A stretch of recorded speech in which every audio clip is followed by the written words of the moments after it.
Hi అండి, welcome to one more healthy vlog తోటి మీ ముందుకు వచ్చేసానండి. ఈరోజు స్పెషల్గా హెల్తీగా ఉండే మన ఇంట్లో రెగ్యులర్గా ఉండే ఐటమ్స్ తోటి బాదం పాలు చేసుకుందాం, వచ్చేసేయండి. ముందుగా బాదాన్ని ఒక 2-3 అవర్స్ ముందు నానబెట్టేసుకోండి. తర్వాత ఆ బాదం మీద ఉన్న పొట్టును మొత్తం తీసేసుకోండి. ఆ తర్వాత ముందుగా గ్యాస్ ఆన్ చేసుకొని ఒక బౌల్ పెట్టేసుకొని చిక్కటి 1/2 లీటర్ పాలను పోసుకోండి. అందులో అవి కొంచెం వేడయ్యాక దానికి సరిపడా షుగర్, మీ స్వీట్కు తగ్గ షుగర్ను యాడ్ చేసుకోండి. మరీ స్వీట్ అవసరం లేదండి.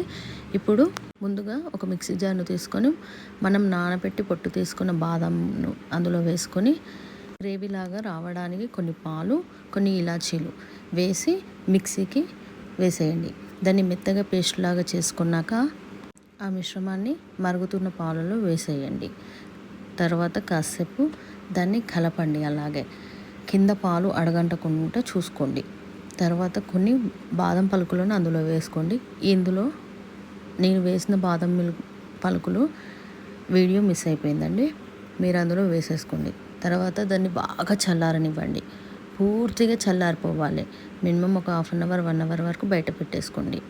తర్వాత మన డిస్పో గ్లాసెస్ లేకపోతే ఒక గ్లాస్ ఐటమ్స్ అందులో ఈ పాలను, బాగా చల్లారిన పాలను పోసి ఫ్రిడ్జ్లో ఒక 2-3 అవర్స్ వరకు ఫ్రిడ్జ్లో పెట్టేసేయండి.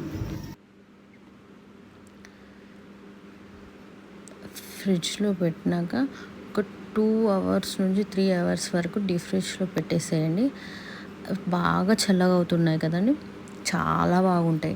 ఆ బాదం అట్లా పంటి కింద ఒక్కొక్కటిగా తగులుతూ ఉంటే చాలా బాగుంటుందండి. తర్వాత మీరు మీ పిల్లలతో సర్వ్ చేసుకొని తినండి. Thank you for watching. ఇలానే సపోర్ట్ చేస్తామండి. Please subscribe and comment. Bye.